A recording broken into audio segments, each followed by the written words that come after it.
4 دن cigarette پی کر کہتے ہیں ہمیں عادت ہو گئی ہے۔ موبائل استعمال کر کے کہتے ہیں ہمیں عادت ہو گئی ہے، ابھی اس کے بغیر گزارا نہیں۔ چائے پی کر اس کی عادت بن جائے تو کہتے ہیں کہ اس کے بغیر گزارا نہیں۔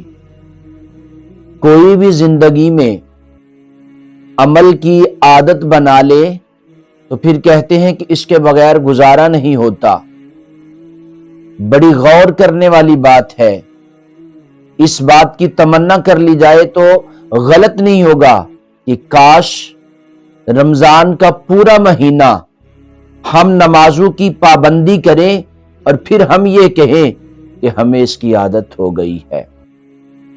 غور کرنے کی انتہائی اشد ضرورت ہے اور اس پہ ہمیں غور بھی کرنا چاہیے۔